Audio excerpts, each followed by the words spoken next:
Bonjour et bienvenue dans cette nouvelle vidéo de la série sur JavaScript. Aujourd'hui, on va parler de programmation asynchrone. Et pour illustrer tout ça, on va s'appuyer sur ce tableau d'utilisateurs, donc un tableau qui contient trois utilisateurs caractérisés par un identifiant unique et un nom d'utilisateur. Le tableau est exporté ici en haut du fichier et dans le fichier principal, on importe les utilisateurs. On va commencer tout de suite par créer une première fonction qui va nous permettre d'ajouter un nouvel utilisateur au tableau. En paramètre ici, on va prendre le nom d'utilisateur et on va imaginer que cette fonction met un certain temps à s'exécuter. Pour imiter ce comportement, on va utiliser setTimeout qui permet d'attendre avant d'exécuter une fonction. Donc le premier paramètre, ça va être la fonction à exécuter et le deuxième, eh bien, ça va être le temps qu'il faut attendre avant d'exécuter cette fonction. Dans notre cas, on va dire 2000 millisecondes, soit 2 secondes. Et à l'intérieur, on va pouvoir écrire la logique pour créer le nouvel utilisateur. Donc on va commencer par créer un identifiant. Pour ça, on utilise la date du jour avec la méthode getTime qui permet de récupérer le temps au format Unix qui va nous servir ici d'identifiant unique. Ensuite, on va pouvoir créer le nouvel utilisateur, donc un objet avec l'identifiant et le nom d'utilisateur. Et maintenant, il ne reste plus qu'à ajouter le nouvel utilisateur au tableau. Donc on a notre première fonction qui est prête, et maintenant on va pouvoir en créer une deuxième, et celle-ci va nous permettre de récupérer tous les utilisateurs. On va imaginer qu'elle met aussi un certain temps à s'exécuter, on va dire une seconde, et au niveau de la logique, on va simplement loguer les utilisateurs. On va pouvoir tester tout ça, on commence par créer un nouvel utilisateur, et ensuite on récupère tous les utilisateurs. On lance le script, et vous voyez qu'ici on a un problème. En effet, on a récupéré seulement les trois utilisateurs du tableau de départ, mais on n'a pas pu récupérer l'utilisateur nouvellement créé ici. Alors comment expliquer ce phénomène? Eh bien tout simplement parce que la première fonction ici met 2 secondes à s'exécuter, tandis que la deuxième met seulement 1 seconde. Donc quand on invoque getUser ici, eh bien la première fonction n'a pas encore fini de s'exécuter. Et donc l'utilisateur n'a pas encore été ajouté au tableau, et c'est la raison pour laquelle il n'apparaît pas ici. Alors comment résoudre ce problème? Eh bien c'est là qu'intervient la notion de programmation asynchrone. Il existe plusieurs manières de faire de la programmation asynchrone en JavaScript. Une première manière consiste à utiliser les callbacks. Donc c'est ce qu'on va faire ici, on va rajouter un paramètre à la première fonction. Donc ce paramètre va être une fonction callback, et après la création de l'utilisateur et l'ajout au tableau, eh bien on va invoquer ce callback.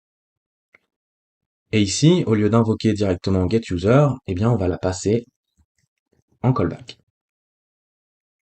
Donc quand on exécute createUser, on crée l'utilisateur, on l'ajoute au tableau et ensuite on appelle le callback qui est getUser et on récupère les utilisateurs. On lance le script et cette fois-ci on obtient bien le résultat attendu, donc le tableau qui comprend l'utilisateur nouvellement créé. Seulement, la manière de faire avec les callbacks n'est pas forcément la plus optimale. En termes de lisibilité de code, ça devient rapidement fastidieux. Ici, ça va parce qu'on a simplement un callback, mais imaginez par exemple qu'on ait une autre fonction qui permet de convertir les utilisateurs. On va dire que cette fonction met aussi un certain temps à s'exécuter.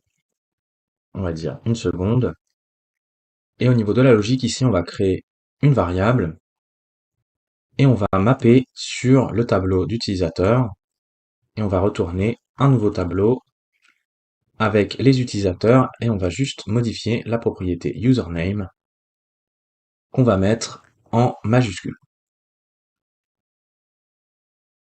Et ici, à nouveau, on va passer un callback que l'on va invoquer avec les données. Au niveau de la fonction getUser, au lieu de loguer directement les utilisateurs, eh bien, on va passer un paramètre qui va nous permettre de loguer les données converties. Et ici, on va avoir un premier callback. Ensuite, on va avoir notre fonction convertUser. Et au niveau du callback ici, eh bien, on va passer getUser. On relance le script. Et vous voyez que tout fonctionne. On a bien le tableau avec les 4 utilisateurs, les prénoms qui ont été mis en majuscules. Sauf que, comme je vous le disais, la syntaxe n'est pas forcément très lisible ici. Et en plus, on a dû passer des fonctions callback en paramètres. Donc, ce qui n'est pas forcément très optimal.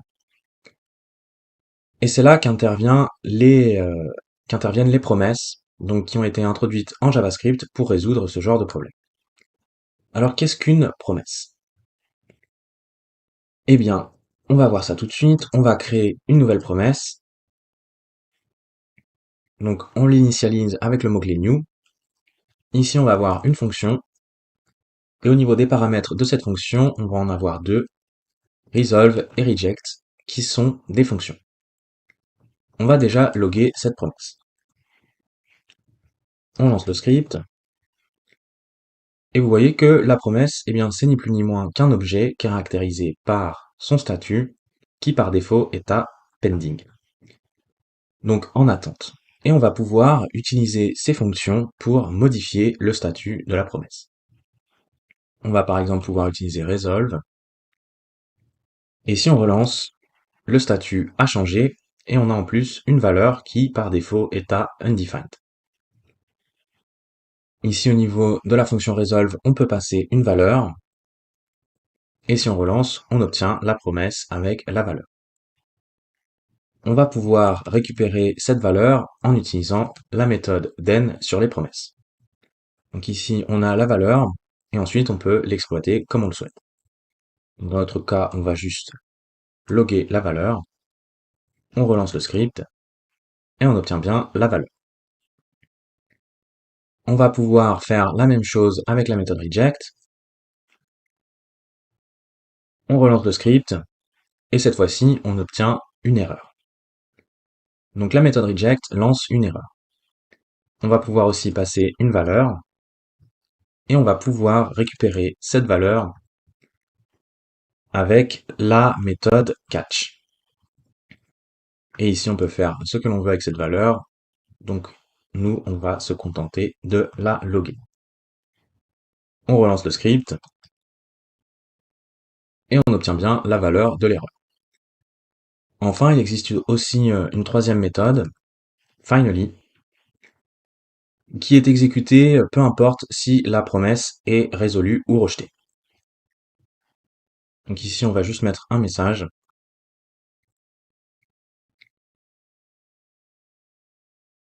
On relance le script et on a bien notre message qui s'affiche. Et de la même manière avec resolve,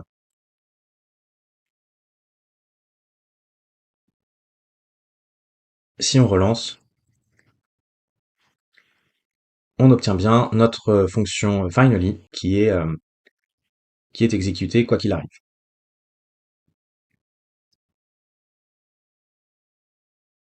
Donc voilà pour l'utilisation des promesses. Au final, les promesses, eh bien, ce sont des objets caractérisés par deux propriétés, le statut, qui par défaut est appending et qui peut être changé en résolu ou en rejeté. Et la deuxième propriété, c'est la valeur qui par défaut est à undefined. Et on va pouvoir utiliser ces promesses pour faire de la programmation asynchrone. Donc ici, on va revenir sur notre exemple, on va se débarrasser des callbacks, et à la place, on va utiliser les promesses. Donc on va retourner une nouvelle promesse avec resolve et reject, et on va déplacer ce bout de code à l'intérieur de la promesse. Ici, pour pouvoir exploiter la fonction reject, on va créer une erreur et on va l'initialiser à false. Et ensuite, on va avoir une condition. S'il n'y a pas d'erreur, eh bien, on va utiliser resolve. Ici, au niveau de la valeur, on va rien passer, donc elle va rester à undefined. Et autrement, s'il y a une erreur, on va utiliser reject. Et dans ce cas-là, on va loguer un message d'erreur, donc impossible de créer l'utilisateur. On va pouvoir faire la même chose pour notre deuxième fonction, donc on retourne une promesse, on va déplacer ce morceau de code, ici on va avoir resolve et reject, et on va reprendre la logique ici, comme ceci. Ici, au niveau du resolve, on va passer une valeur, on va passer les données, et on va changer le message. Donc en cas d'erreur, on va dire impossible de convertir les utilisateurs. Et enfin, pour la dernière fonction, pareil, on retourne une nouvelle promesse,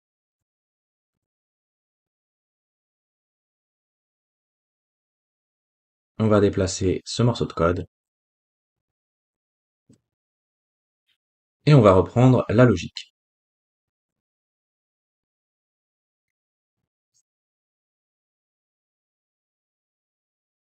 Ici, au niveau du resolve, on ne va passer aucune valeur, et pour le message, on va dire impossible de récupérer les utilisateurs. Et maintenant, eh bien, on va pouvoir tester tout ça. Donc, on commence par créer un utilisateur, et on utilise la méthode den pour attendre la résolution de la promesse. Ensuite, une fois que la première promesse est résolue, eh bien, on va utiliser notre fonction convertUser. On va attendre la résolution de cette promesse. Et cette fois-ci, pour convertUser, on se rappelle qu'on a passé des données au niveau du resolve. Donc il y a une valeur qu'on va pouvoir récupérer ici, et ensuite invoquer la fonction getUser avec les données. On lance le script,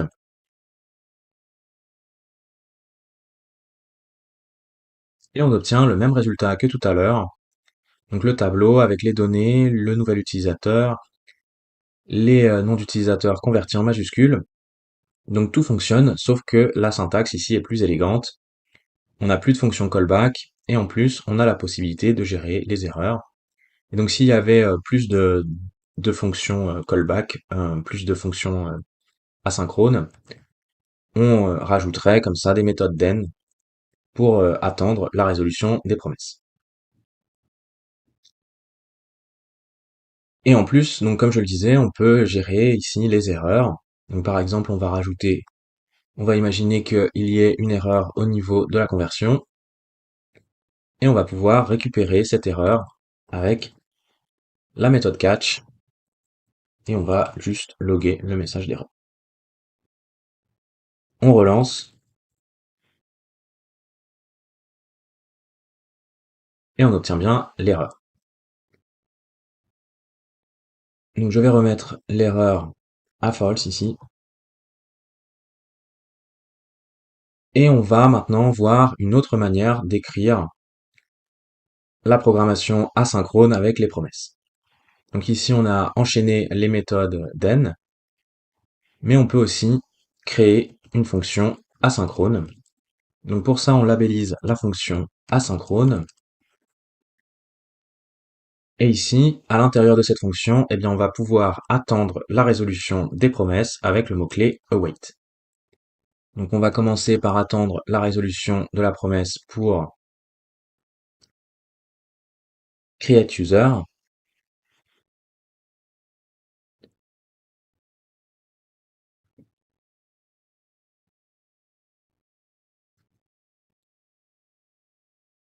Ensuite, on va attendre la résolution de la deuxième promesse pour convertUser. On se rappelle aussi que pour convert_user, on passe des données au niveau du resolve. Donc on va pouvoir les récupérer en créant une variable comme ceci. Et enfin, on va attendre notre fonction getUser et on va passer ici les données. Donc c'est exactement la même chose que tout à l'heure, c'est juste la syntaxe qui est différente. Ici, on utilise une fonction asynchrone qui retourne une promesse. On va invoquer cette fonction, on lance le script,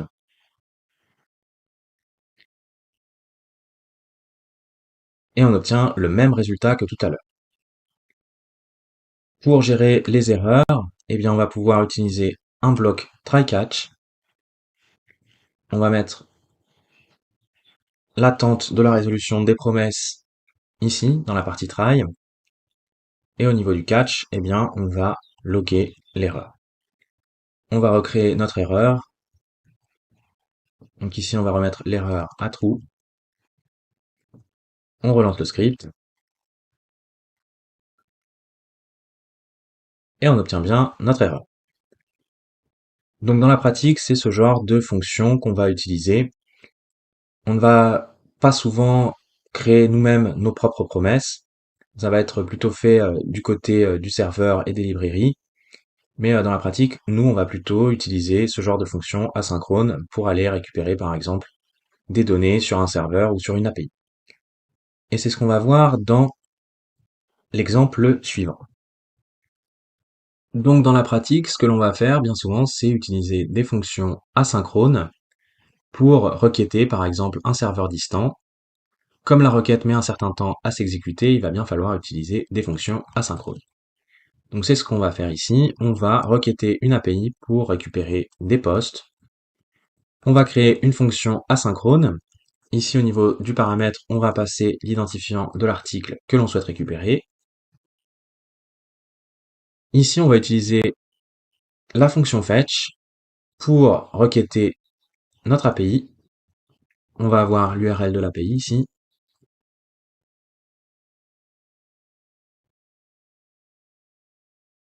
Et on va cibler les posts. Et on va rajouter en paramètre de l'URL l'identifiant de l'article que l'on souhaite récupérer. Donc le serveur, lui, va se charger de créer la promesse. Et en fonction de s'il arrive à récupérer l'article ou pas, eh bien, il va soit résoudre la promesse ou la rejeter. Nous, dans notre cas, on va simplement attendre la résolution de la promesse. Si tout se passe correctement, l'API devrait nous retourner une réponse. Donc au niveau de la fonction resolve, il va nous passer une valeur qui va correspondre à la réponse. Et ensuite, eh bien, ce qu'on va faire, c'est qu'on va convertir cette réponse au format JSON. Et là, à nouveau, cette conversion met un certain temps, donc on va aussi attendre la résolution d'une promesse. Et si la promesse est résolue, on devrait aussi avoir une valeur qui correspond aux données au format JSON. On va tester notre fonction. On va passer le poste numéro 3. On lance le script. Et on obtient bien le poste. Donc ça, c'est ce qu'on va faire dans la pratique. Ce qu'on peut aussi faire, c'est traiter des promesses de manière séquentielle. On avait déjà parlé de ce sujet-là dans une vidéo précédente sur la méthode reduce, mais ici on va revoir un exemple. Donc imaginons que l'on souhaite récupérer une suite d'articles. Pour ça, on va créer un tableau avec les identifiants des articles que l'on souhaite récupérer, le 4, le 8, le 12 et le 19. Et ensuite, eh bien, il y a plusieurs manières de faire. On pourrait par exemple utiliser la méthode forEach sur les identifiants du tableau. Ici, on a une fonction callback. En paramètre, on va avoir l'identifiant. On va labelliser la fonction asynchrone et on va attendre la réponse de notre fonction getPost. Et on va passer pour chaque itération l'identifiant. On lance le script.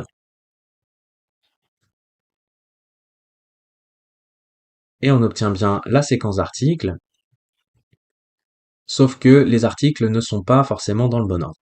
Ici, on a le 4, le 8, le 19 et le 12. Donc on n'a pas les articles dans l'ordre de la séquence ici. Alors pour s'assurer qu'on ait bien les articles dans le bon ordre, il va plutôt falloir privilégier une boucle traditionnelle, donc une boucle for. Ici on va créer une fonction invoquée immédiatement qui va être asynchrone. On invoque la fonction et ici on va utiliser une boucle for sur les identifiants du tableau.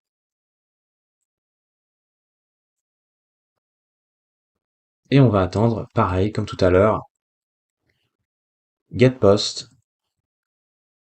Et pour chaque itération, on passe l'identifiant. Ici, on va mettre un point virgule. On lance le script. Et on obtient bien la séquence d'articles. Et cette fois-ci, elle est dans le bon ordre. Donc on a le 4, le 8, le 12 et le 19. On pourrait aussi, pour traiter les promesses de manière séquentielle, utiliser la méthode reduce. Donc si vous voulez voir la manière de faire avec la méthode reduce, dans la playlist, il y a une vidéo consacrée directement à cette méthode. Ensuite, dernier point que je voulais aborder dans cette vidéo, c'est le traitement des promesses de manière concurrentielle. Donc simultanément. On va copier cette fonction et on va avoir une deuxième fonction getUser qui va nous permettre cette fois-ci de récupérer des utilisateurs. Ici, on va, au lieu de loguer les données, on va directement les retourner.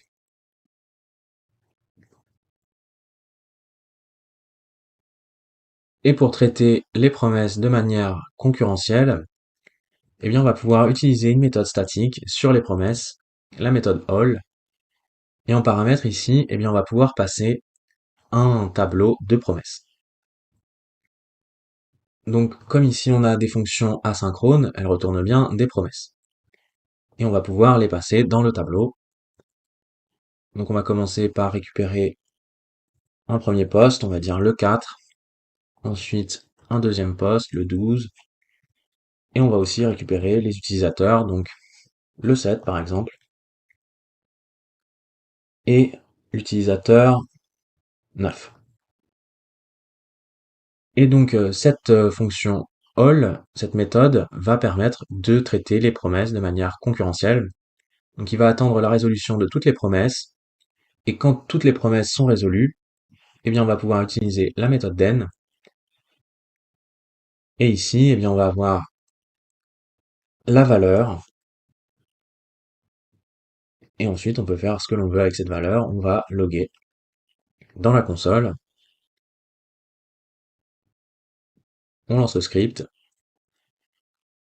et on obtient bien les postes et les utilisateurs. Donc la méthode all sur les promesses qui permet d'attendre la résolution de toutes les promesses qui vont être traitées de manière concurrentielle.